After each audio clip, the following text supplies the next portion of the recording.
안녕하세요. 여러분이 보내주신 자료들 잘 봤습니다. 오늘은 이걸 바탕으로 동양의 전통 세계관, 특히 그 천, 지, 인 개념 속으로 한번 깊이 들어가 볼까 하는데요. 네, 이 자료들을 보니까 동양 사상에서 천이라는 말이 참 여러 의미로 쓰이더라고요. 그렇죠. 이게 마치 서양의 아담처럼 맥락에 따라서 좀 다른 존재를 가리키는 것 같기도 하고 그래서 좀 흥미로웠습니다. 네, 맞아요. 그게 좀 헷갈릴 수 있는 부분이죠. 그래서 오늘 저희 목표는 이 다층적인 개념들을 좀 명확하게 해보고 또 그 안에 숨겨진 독특한 사고방식을 같이 한번 파헤쳐보는 겁니다. 네, 좋습니다. 여기서 정말 중요한 점은요. 동양의 세계관이 단순히 세상을 구성하는 요소들, 이걸 그냥 나열하는 데 그치지 않는다는 거예요. 아, 요소 나열이 아니다. 네, 그 요소들 간의 어떤 관계, 그리고 속성의 변화, 이걸 통해서 천지인을 이해하거든요. 이걸 어려운 말로 상관적 사유라고 하는데, 상관적 사유. 네, 아주 역동적으로 파악하는 거죠.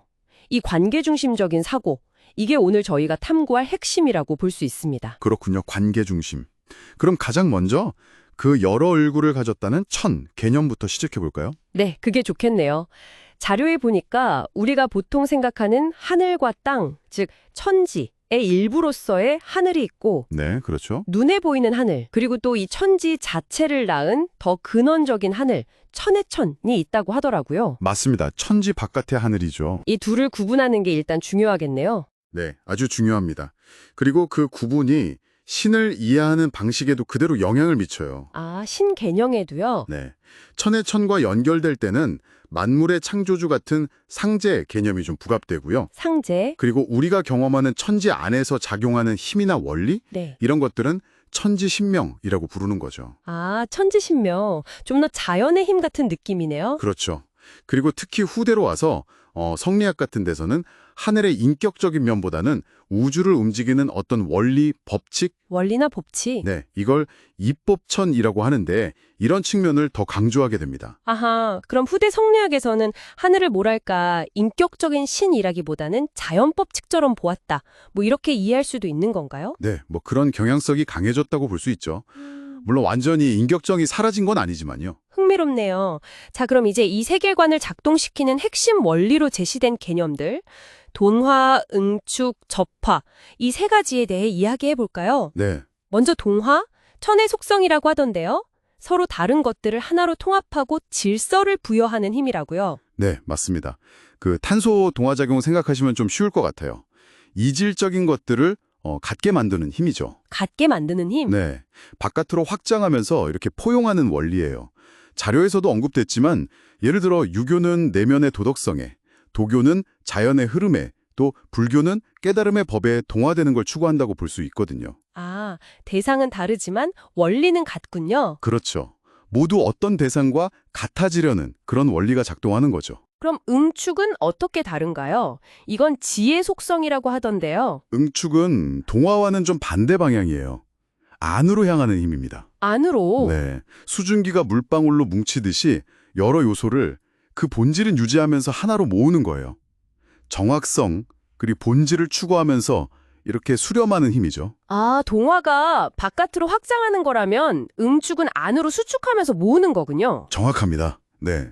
그래서 동양예술 같은 데서 여백개미 같은 거 있잖아요. 네네. 그런 데서 느껴지는 어떤 함축적인 힘, 이런 것도 응축과 좀 관련지어 생각해 볼 수 있을 것 같아요. 확장과 수축, 아주 흥미로운 대비네요.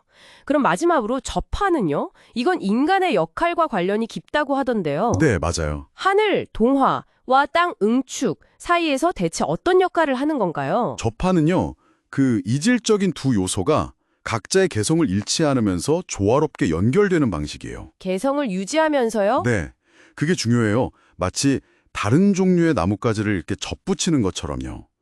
두 존재가 서로 동등한 관계에서 만나서 새로운 어떤 통합을 이루는 거죠. 아, 그냥 하나로 섞이는 게 아니군요. 그렇죠. 일방적으로 같아지는 동화나 그냥 단순히 뭉치는 응축과는 다른 아주 상호적인 관계 맺음의 방식이라고 할 수 있습니다. 그래서 혼합주의적인 성격이 좀 강하고요. 인간이 바로 이처럼 대립되는 힘들을 창조적으로 매개하고 조화시키는 역할을 한다고 보는 거죠. 와, 이 세 가지 방식, 동화, 응축, 접화, 듣고 보니 동양 세계관만의 독특한 어떤 상호작용 도구 키트 같은 느낌이 드네요. 네, 좋은 비유네요. 서양 철학에서 주로 사용하는 분석적인 방식과는 정말 다른 관계를 설명하는 방식이라는 생각이 듭니다. 바로 그 점입니다. 관계성. 그리고 이 모든 상호작용의 가장 바탕에는 동양 사상의 뿌리라고 할 수 있는 음양과 오행 사상에 깔려 있는 거죠. 아, 역시 음양오행이 나오는군요. 네. 서양이 물질적인 원소 같은 실체를 탐구하려 했다면 동양은 음양이라는 기본적인 속성, 그리고 이것이 발전해서 만들어진 오행, 즉 목화 토금수, 이 5가지 요소 간의 상호작용. 상생하고 상극하는 거요. 네, 맞아요.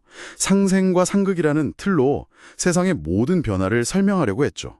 이건 뭐 천지인뿐만 아니라 신명에게까지 적용되는 아주 보편적인 우주의 법칙으로 생각했습니다. 들어보면 그 단순한 음양의 대립에서 시작해서 천지인 삼재, 그리고 사계절 같은 사상, 오행, 거기서 더 나아가면 팔과, 구궁까지 이렇게 점점 확장되는 걸 보면요. 네, 마치 세상을 이해하는 어떤 관계의 해상도를 점점 더 높여가는 과정처럼 보이기도 해요. 그거 아주 정확한 비유입니다. 해상도를 높인다. 네. 그리고 이 음양오행 원리가 시간 속에서 구체적으로 어떻게 생명현상으로 나타나는가, 그걸 보여주는 게 바로 12운성이에요. 12운성, 그건 뭔가요? 네. 천지의 기운이 만나서 생명이 딱 잉태되고 포태, 또 보호받으면서 자라나고 양생, 네? 그리고 세상에 나와서 활동하고 성장하고 욕대, 관왕, 그러다가 마침내 기운이 쇠퇴해서 사라지는 쇠병사정, 이 12단계의 순환을 묘사하는 거죠. 아, 생명의 한 주기 같은 거네요. 근데 이게 그냥 단순히 태어나고 죽는, 뭐랄까 기계적인 과정은 아니라는 말씀이시죠? 네, 그 점이 아주 중요합니다. 이게 단순한 기계적인 순환이 아니라 그 안에 어떤 우주적인 목적성, 자료에서는 이걸 성경신이라고 표현했던데요. 성경신, 성실함, 공경함, 믿음 뭐 이런 건가요? 네, 그런 뉘앙스죠. 일종의 내재된 어떤 진실함, 공경함, 신뢰 같은 가치가 담긴 의미 있는 생명의 여정이라는 거예요. 그래서 자료에서는 이런 생명관 또는 목적성을 잃어버린 서구 근대성의 기계론적 자연관을 좀 비판적으로 보면서 이걸 무도병, 무도병, 길이 없는 병? 네, 그렇죠. 길을 잃은 병이라고 지적하기도 하는 거죠. 어떤 목적과 의미를 상실한 관점에 대한 경고라고 할 수 있겠습니다. 네, 오늘 저희가 동양의 세계관이 천외천 같은 다층적인 개념, 그리고 동화, 음축, 접화라는 독특한 상호작용의 틀, 또 그 바탕에 깔린 음양오행 원리를 통해서 세상을 이해한다는 걸 쭉 살펴봤습니다. 네, 결국 핵심은 모든 것이 분리된 어떤 실체가 아니라 서로 연결되어서 끊임없이 영향을 주고받으면서 변화하는 그 과정 속에 있다는 것. 즉, 상관적 사유인 거죠. 그렇죠. 개별 존재 자체보다는 관계와 흐름에 주목하는 방식이군요. 맞습니다. 자, 오늘 이 탐구를 마무리하면서 여러분께 질문 하나를 남겨볼까 합니다. 보통 개별 요소를 분석하고 분리하는 데 익숙한 우리에게 이처럼 관계와 조화, 그리고 끊임없는 생성과 변화를 중시하는 상관적 사유는 어떤 새로운 통찰을 줄 수 있을까요? 아주 좋은 질문이네요. 여러분의 일이나 삶 속에서 이 관점을 혹시 어떻게 적용해 볼 수 있을지 한 번쯤 생각해 보시는 것도 좋지 않을까 싶습니다.